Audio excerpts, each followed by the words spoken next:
This program demonstrates the administration and interpretation of communication difficulties, assessment and interventions in hospitalized older adults with dementia, a tool which nurses and others can use to more effectively communicate with a person who has dementia.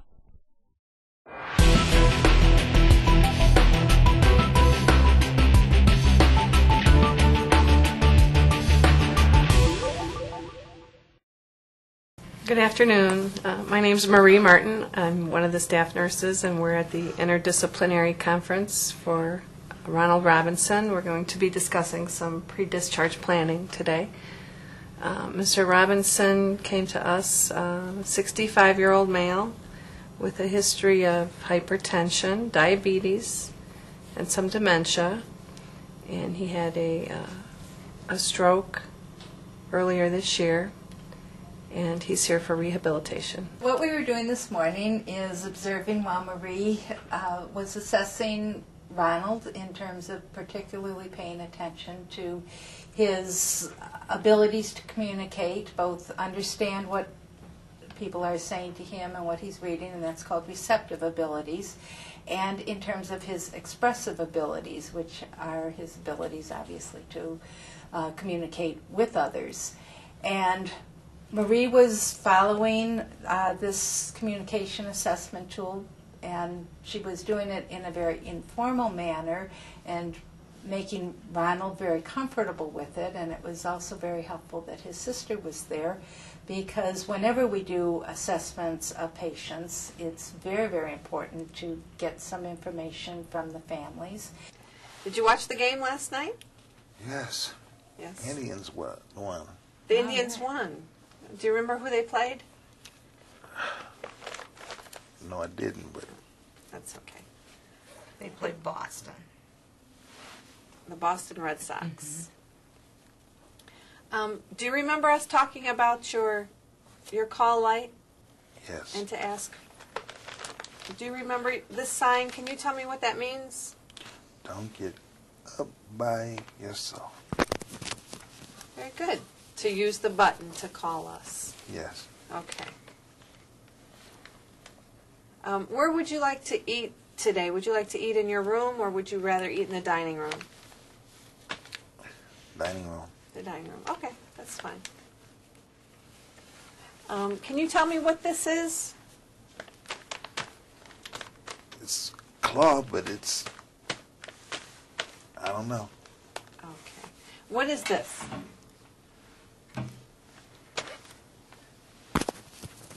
This object. That's, I don't know. It's a cup? Yes. Okay. Do you need to wear your glasses today? Yes. Okay. Do you want to put them on, or do you want us to put them on? Yes, I do.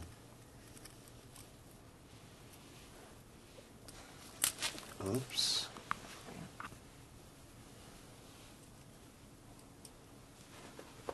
Okay. Is that better? That's better. Good.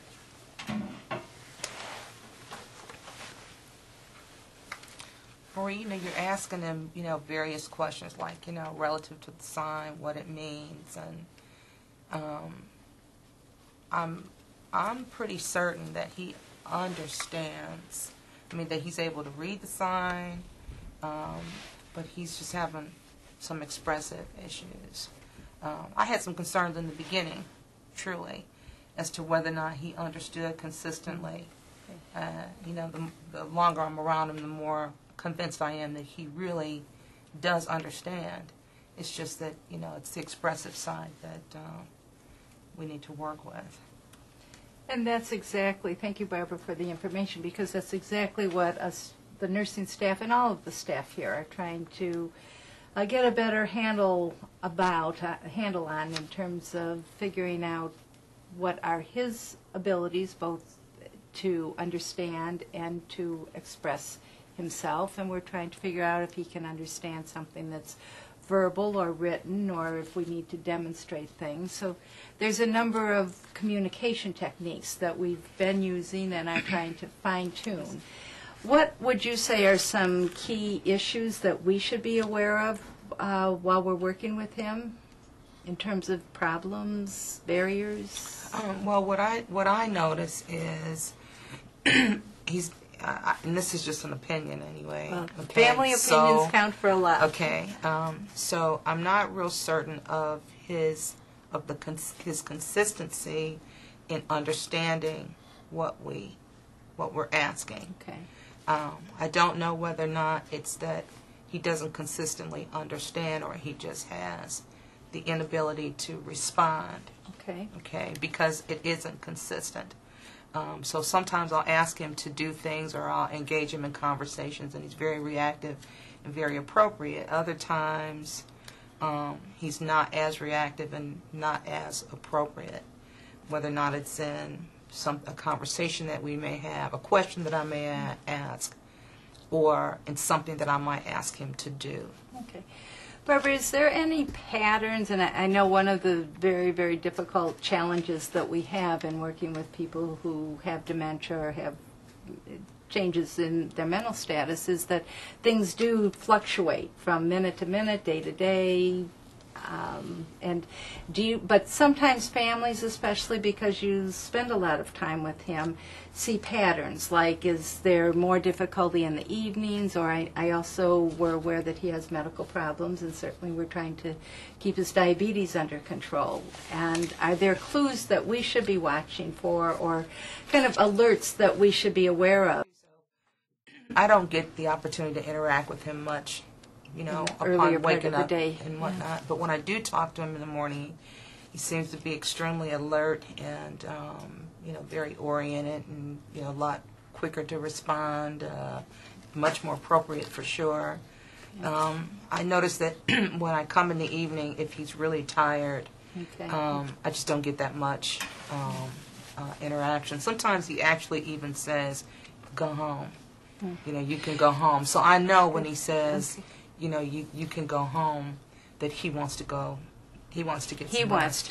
He wants to, and you feel that that's reliable, because sometimes one of the difficulties families have is they're not really sure. And same with staff. It's like, we're not really sure. If Ronald says go home, does he really mean that? Or maybe does he mean he wants to go home? Ronald, we're talking a lot about you, and I always feel apologetic, and I know it's okay with you for your sister to be, we need to rely on her for information. Is there anything you'd like to share with us about ways we can help facilitate communication, or things that we might do to help you express your needs? Yes, I would. This is embarrassing, but I'm about to start it and speak everything. It's about communication. And are you talking about what's embarrassing is that you don't have the capabilities that you used to Yes. have, and prior to you being here, you would have been able to engage in Yes. a very good conversations. Yeah. So what are the things that we're doing to facilitate that? Besides being patient with him. Besides being patient with him and using a communication board, short sentences, yes or no questions, not a lot of choices, because if we keep the choices limited, then he can pick the answer that he wants. Can you show us what you were using or what you are using with in terms of the communication? I'd like to see what they've been doing.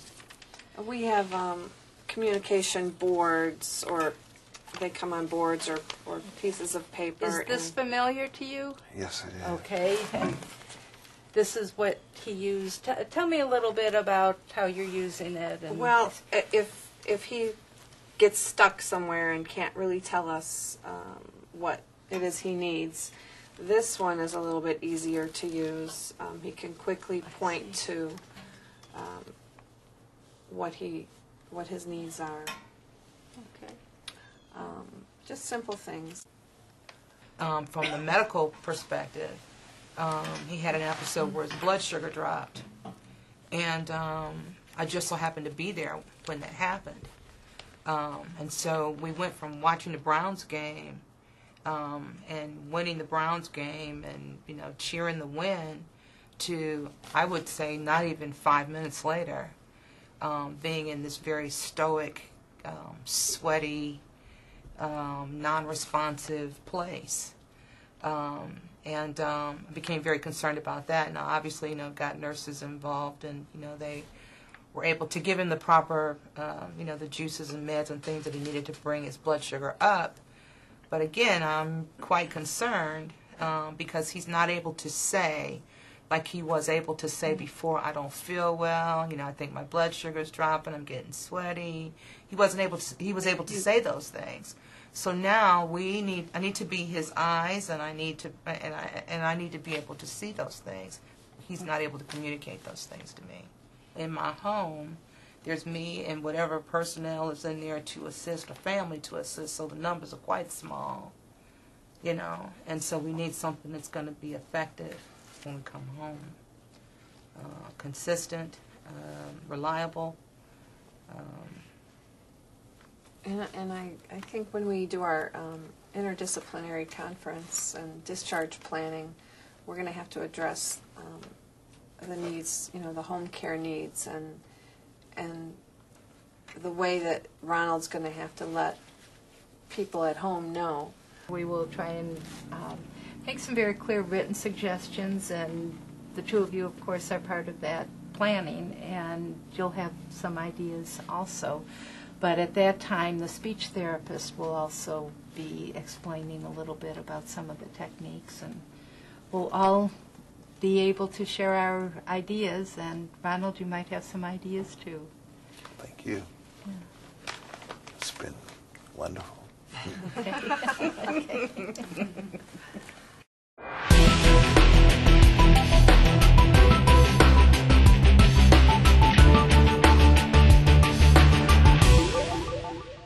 If we're talking about dementia over its usual course, by definition, it is a progressive declining condition, and despite interventions, it is a downhill course, very unfortunately.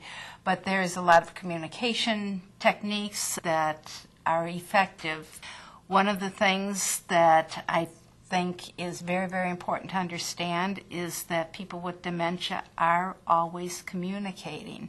That we live in a world where verbal communication is the norm, so we kind of get used to, okay, we talk with each other, we listen, we do all kinds of verbal communication, and if somebody loses their verbal abilities, then we kind of sometimes think, well, they're not communicating, and that's not true at all. Some of the terminology we use, like even saying that, he's just uttering meaninglessly, or he doesn't know what he's saying, or they don't understand what we're saying, so we can talk in front of him about him.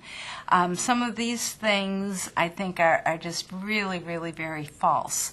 That, as I just said, I think people with dementia never lose the ability to express themselves. It may not be verbal, but even in the latest stage, I believe that people are communicating.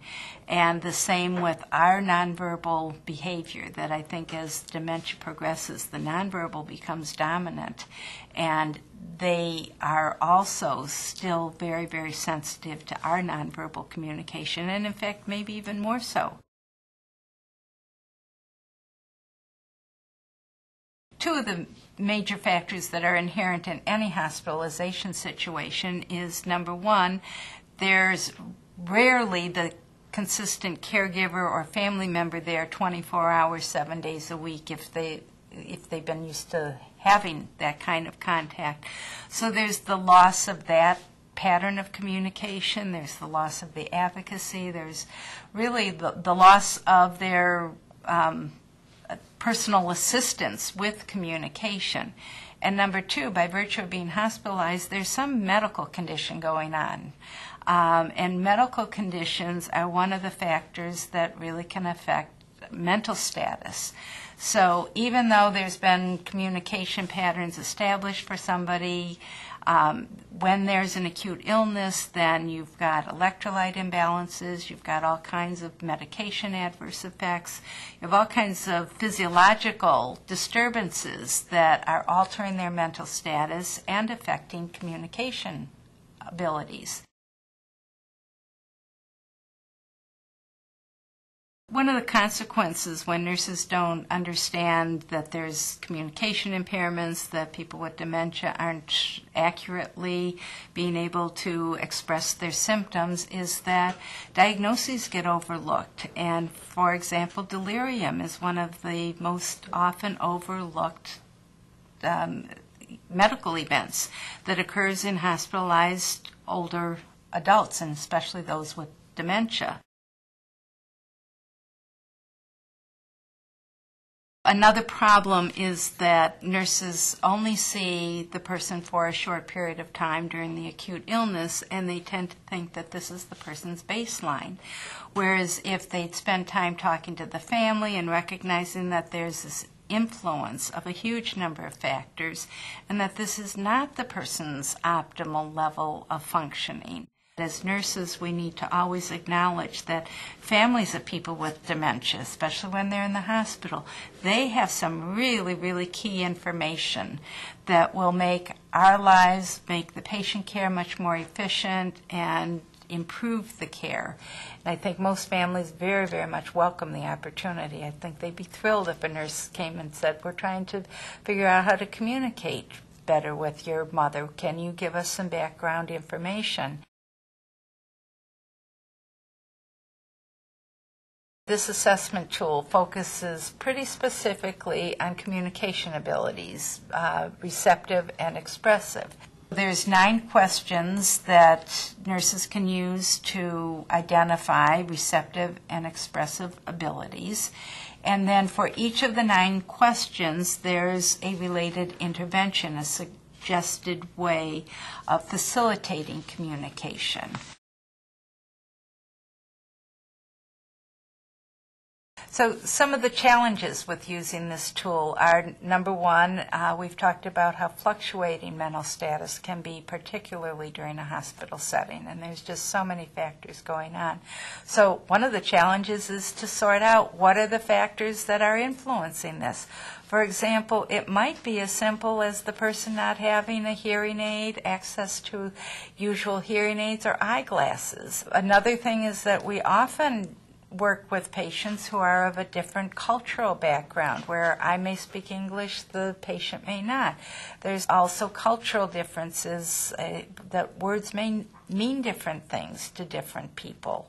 So just communication issues in general that affect our communication with patients can be magnified when the person has dementia.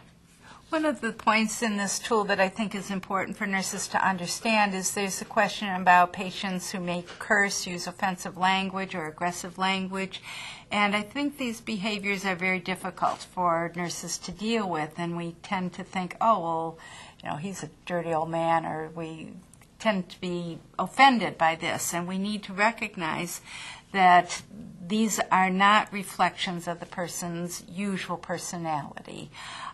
Generally, they're not. Families are saying, oh my gosh, he'd be embarrassed if he knew what he was saying. So one of the things we need to do is to explore what are the factors that might set off that particular type of communication, or what is the person really trying to express, and asking families for clues about that. One of the really nice things about this tool, and one of the things that Marie demonstrated very nicely, is that she was just doing her usual care for Ronald, and she went in there knowing what were the things that she was assessing, but she didn't go in with the checklist and mark down each answer. It was a very informal process, and nurses can be doing that. I think a real important point is that nurses have an awareness that they get used to using this as a guide, and then they can go in automatically thinking of these are the things that I'm going to be checking, and then go out. And I think a real important thing is that nurses develop a way of communicating this with other staff, and they absolutely have to incorporate it into their care plan.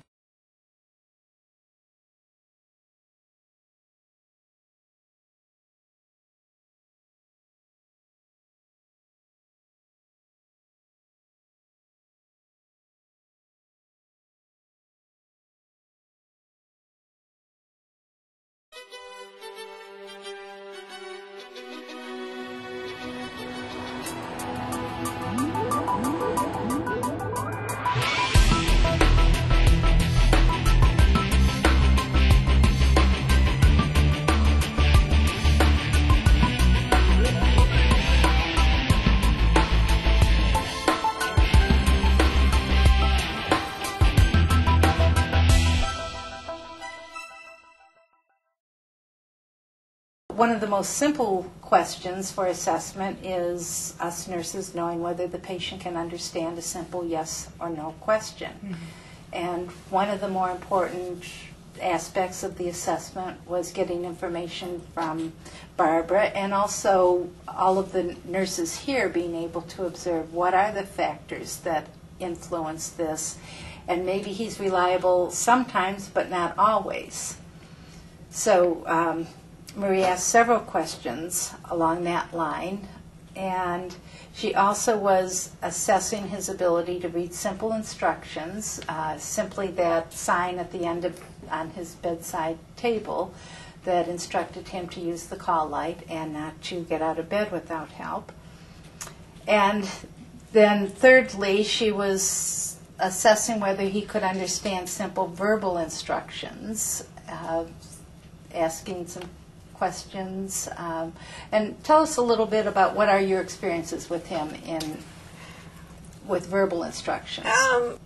At times he will follow instructions. As the day wears on and as fatigue factors in, his responses are not always as accurate as they are earlier in the day. It takes him a while to process, mm-hmm. and that's part of assessing receptive ability. Receptive abilities includes the ability to really process information and to be able to really understand, and then the expressive is the ability to respond. But yes, another time at which he responded to a command, and it was pretty interesting when you asked him if he wanted to put on his glasses. Mm-hmm. And he started to do it. You were very good in terms of allowing him the independence, but then he fumbled and was having trouble, even though you know at times that he can do it independently. Mm-hmm. But this morning there was certain stresses that aren't there normally, so he fumbled, and then you, I believe, stepped in and gave him a little bit of assistance. Now, is it best to ask the patient if he would like assistance? I mean, does that demean him if you just step right in and say, well, here, let me do it. It's obvious you're having trouble. Is it best to ask the patient, may I help you with that? You know. I always try to let them mm-hmm. do it on their own and give them a couple opportunities to get it, mm-hmm. because the more we do for them, the worse it is. Mm-hmm. If I see that they're having trouble, as he was having trouble on the right side, then I'll step in and say, let me help you there, mm-hmm. And just try to keep it very informal, and certainly try not to rush him or say, because I don't want to give him the impression that I'm in a hurry, and let's hurry up mm-hmm. and do it. As just like eating a meal or basic ADLs, try to give them enough time. Mm-hmm. I think Marie is making an excellent point, that one of the questions we always have to ask is, whose agenda is it? Are we offering to help because mm-hmm. that expedites our care? Mm-hmm. And one of the things I hear a lot from people with dementia, even people without dementia, is they're not allowed the independence, mm-hmm. because, from a nursing perspective, it often takes a lot more time to promote independence than it does to do. The last point under the receptive abilities has to do with whether Ronald could make a choice when presented between two objects or options. And there was a couple things that Marie asked, but can either of you tell me which of the ones or any observations you made about that? Yeah, I noticed earlier that Marie had said something about, asked him did he want to go to the dining room or to his room and eat lunch. And he said the dining room, and I didn't know if maybe he was just repeating after Marie, or did he really understand what she was saying? Okay. One of the biggest challenges that I think we have as nurses is we really have to be figuring out what is the patient's level of understanding, and that varies. We've talked already today about how it varies from time to time. But it also varies according to stages of dementia. And there's nothing hard and fast. People don't just go down this nice, even, slippery slope, but they have fluctuations. And one of the things that's important to understand is that with Ronald, he would be representative of people in the more early phase of dementia, where he had some slight memory problems, a lot of forgetfulness, some forgetfulness according to the sister. And a lot of what we've seen this morning in the assessment has to do with symptoms of his stroke. So let me just summarize for right now the 5 points that we've made in terms of assessing receptive abilities. And we looked at whether Ronald could understand a yes-no choice, whether he could read simple instructions, whether he understood simple verbal instructions, whether he understood instructions when they were given with physical cues, and lastly, could he make a choice when presented with simple yes-no options. So this gives us a good baseline of what the ability to understand is. And we know that most of the impairments that we've addressed today have to do with his stroke, which is on top of some early dementia, and that this will vary significantly depending on the level of dementia that any of your patients have. Mm-hmm. Okay, so we've gone through the receptive abilities and how Marie assessed that. So let's take a look at the points under expressive abilities. How was Ronald able to express himself? Does the patient have difficulty finding the correct word? And there were a couple examples with that. You were asking him, you were doing an assessment, holding up the cup, and you asked, what were some of the other? I asked him to identify the blanket, and he was unable to do that. I asked him to identify the cup, and he was unable to state that.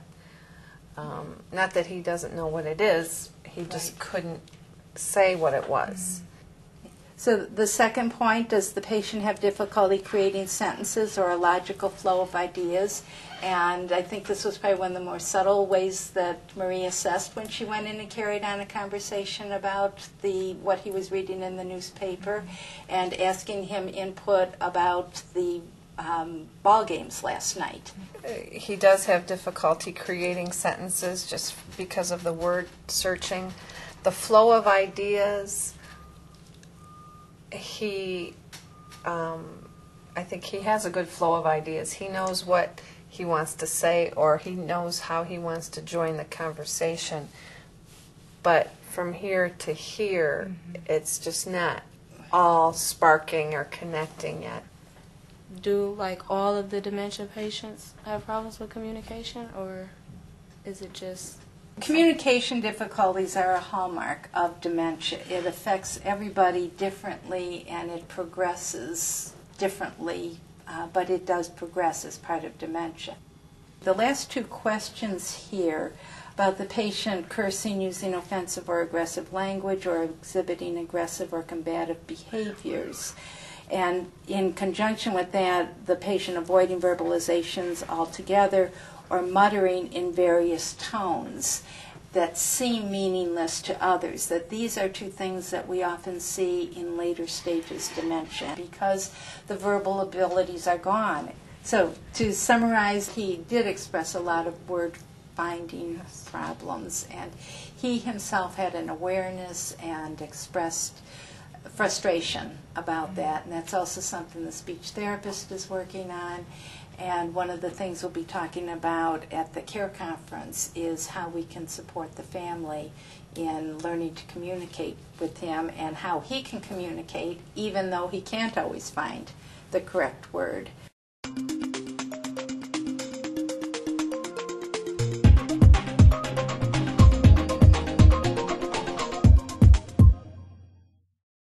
Good afternoon. My name is Marie Martin. I'm one of the staff nurses, and we're at the interdisciplinary conference for Ronald Robinson. We're going to be discussing some pre-discharge planning today. And with Mr. Robinson is his sister, Barbara Turner, and she will be his primary caregiver at discharge. My name's Tammy Cruiser. I am the speech pathologist on the team who's working with Ron each day in therapy. Thank you. I'm Carol Miller. I'm the clinical nurse specialist here, and I work with all the nurses and residents. And my name is Anita. I'm the social worker working on the floor, working directly with the family in the discharge planning. And one of the focuses we need to attend to is making sure your safety is addressed. We know that there's some concerns, and maybe, Barbara, you'd share with us some concerns that you might have about safety and making sure that he gets along as well as possible. I've gotten numerous calls that he has fallen. He thinks he can, transfer himself, to the bed or to the bathroom, and he really hasn't been able to. And they found him on the floor. Tammy, do you have some specific suggestions about how the family can be anticipating, like, for example, helping him communicate that he needs to have help in getting out of the chair, or safety in terms of falling, and also eating, control of diabetes with eating and hypoglycemia, and expressing his symptoms. Have you worked with him along this? We have done that. Something else that we've been working on that seems to help out a great deal is using a communication notebook. What we've been working on is pairing the written word with a picture. Sometimes the written words are something that he understands accurately. Sometimes he understands part of the message. He certainly doesn't need to be limited only to pictures, because his comprehension is certainly higher than that.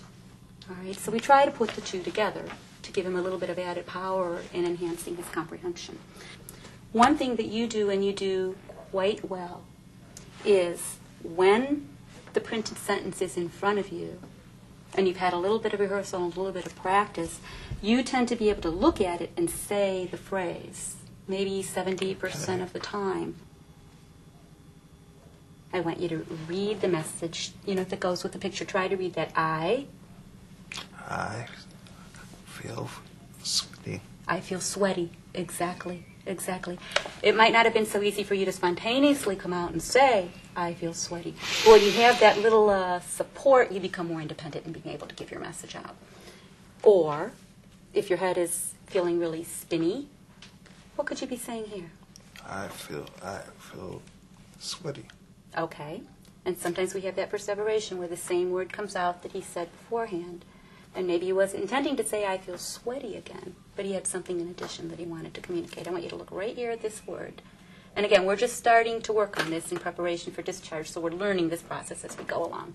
I feel confused.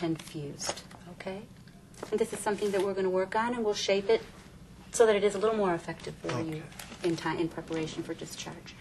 The goal would be that if you're feeling something's amiss, and if there's time, and this is within your reach, that even if you can get to the pages, you're going to red alert somebody. Something's amiss, something's wrong, something's not right. So even without getting to the specific message held on the page, any of your staff or your family as you go home are going to say, whoa, let's check those sugars. All right? Or let's look for some other reason for the fact that he's feeling this way. So these are some of the things we're going to do with some of the medical issues. in the hopes of making the communication a little bit more regular, a little bit more consistent.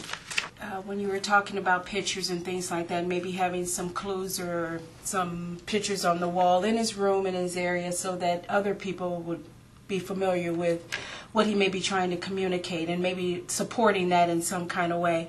Some of the home health agencies do have speech therapists that will come into the home. So we can have them come in the home for a while and then get him acclimated to the home setting, being able to communicate some of those things in the home, and then outpatient. So there are a lot of resources available for the family, and it's my job to get those for you and get those implemented before he's discharged so that the services begin once he's home. Also, we'll look at, when we talk about socialization, we'll look at an adult daycare program for him where he could go a couple days a week. You have provided me today with some of the best information, I just have to say. Answered some questions and calmed some fears, because I feel that he's very vulnerable when he's out there if he's not, really, really groomed and prepared to be out there. And so some of those recommendations were absolutely just the best. Everybody has talked about this thing who we've we'll say punished, but we'll manage. Yeah, he equates the this event with punishment, and he uses some pretty powerful words to express where he is sometimes. It's overwhelming, I think, to see what's transpired, how much energy it's taking, that there's work ahead, but also a lot of success. But it makes you tired. I think he's very lucky to have an advocate like you, Barbara.